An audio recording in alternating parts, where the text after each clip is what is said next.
Hari ini saya akan berbincang-bincang dengan pemilik pabrik tahu dan tempe di Kecamatan Salopa, Kabupaten Tasikmalaya, yang telah berproduksi dari tahun 1984 hingga sekarang tahun 2020. Dan ini terhitung sudah 36 tahun lamanya berproduksi daripada para pesaing pabrik lainnya. Pada kesempatan kali ini, saya akan memperlihatkan kunjungan saya ketika saya pergi ke pabrik tersebut, melihat cara pembuatan serta pengemasan juga penggorengan tahu dan tempe. Tetapi mungkin hanya secara singkat saja ya. Dan ini cuplikannya. You're such a fucking hoe, I love it. I know you like it more, I love it. I fuck you when I'm on, I love it. I cry when she's a whore. I know she like it furry. I'm a flyer like Aladdin on a pussy golden blessing. Why she did it? Cause she lying. What we do here is so discreet. If you ask me, I know nothing. She just jumping on my dick. I know she like it cause she like.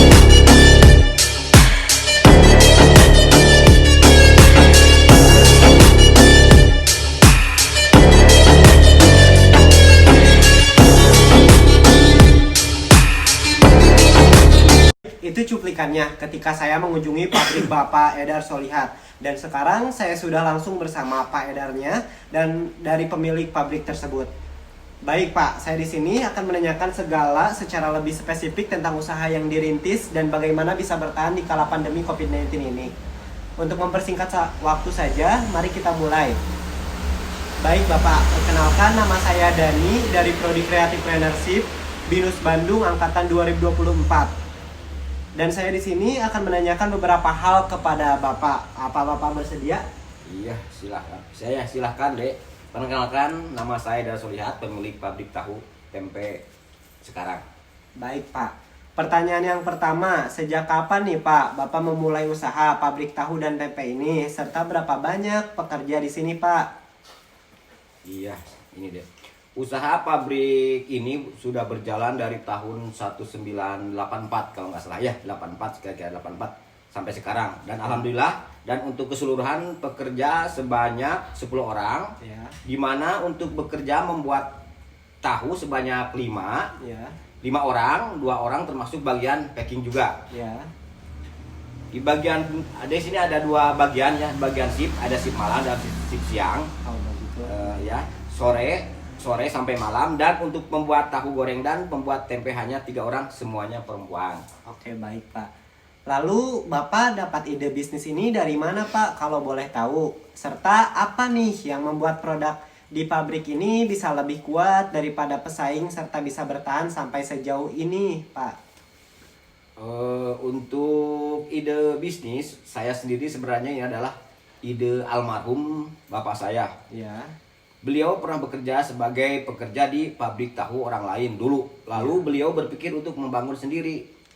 Lalu pindah tangan ke ibu saya, karena ibu saya juga sekarang sudah terbilang cukup umur. Ya. Sekarang saya yang pegang usaha ini dan yang megang dan yang menjalani. Oh, baik begitu, Pak. Alhamdulillah. Ya. Wah, ide bisnis yang bagus itu, Pak. Turun-temurun.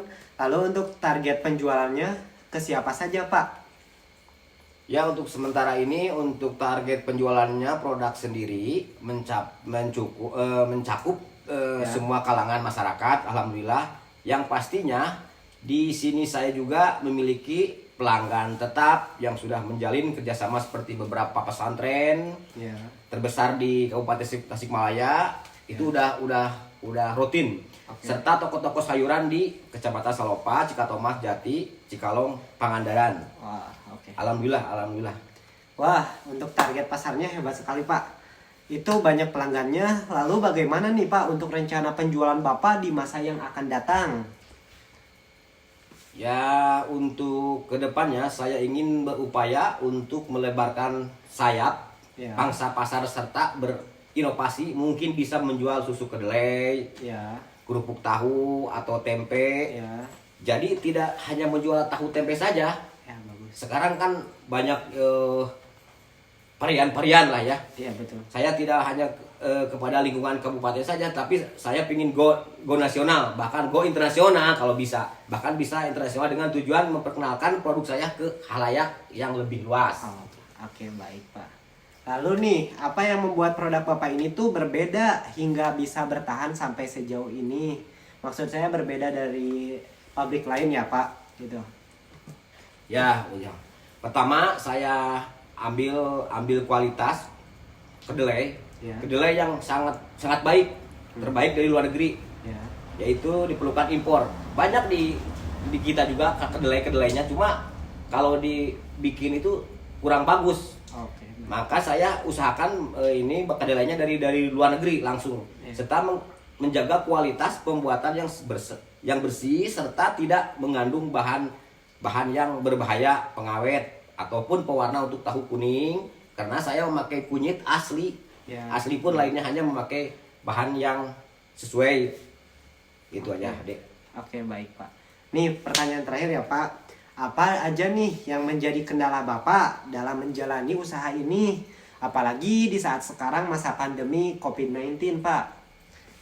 Ya kalau bilang kendala, jangan dibilang lah kendala, banyak rintangan, hambatan.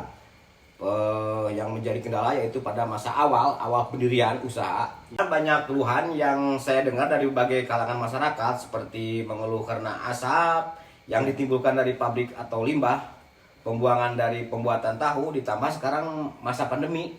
Masa pandemi segalanya menurun, Dek. Ya. Termasuk penjualan saya sepi. Ya. Ditambah kacang kedelai pun sekarang melonjak naik harganya. Ya. Terkadang sedangkan para pelanggan tidak ingin harga tahu tempe itu dinaikkan, deh. Oh baik. Ya. Tetapi ya lama kelamaan keluhan dari masyarakat pun mereda dan membuat saya berpikir pada waktu itu untuk membuat surat izin usaha, ya kalau di istilah HO ya, surat izin usaha untuk menjadi kekuatan bisnis. Ya. Saya agar tetap bertahan, dan untuk di masa pandemi ini saya memberi pelayanan ekstra kepada pelanggan dengan cara memberi dengan cara langsung terjun ke lapangan, mengantarkan produk saya ke pelanggan, Ya. seperti berjualan ke pelanggan agar berlangganan tetap loyal dan memiliki kepuasan sendiri, secara tidak langsung bisa mencapai pelanggan dan pangsa pasar baru buat saya, seperti berjualan keliling juga. Jadi tidak hanya memanfaatkan toko-toko sayuran saja begitu, deh. Oke baik Pak. Pemikiran yang sangat bijak sekali sih Pak menurut saya. Bapak terima kasih ya untuk waktunya dan memberikan pengetahuan banyak sekali, pengetahuan baru, pengalaman baru juga kepada saya, dan saya sangat termotivasi, dan saya berharap bisa seperti Bapak menjadi pengusaha sukses, mungkin lebih dari itu. Terima kasih banyak Pak atas waktunya. Ya, amin. Pasti bisa, deh. Tetap berjuang belajar, jangan mudah menyerah, itu kuncinya. Jangan lupa berdoa dan berusaha. Sukses ya, Dek. Ya, baik Pak, terima kasih. Baik, kita sebagai anak muda pastinya harus bisa berinovasi, berpikir kreatif, berjuang, dan terus belajar sampai kapanpun. Saya di sini izin pamit. Mohon maaf bila ada kesalahan kata. Terima kasih.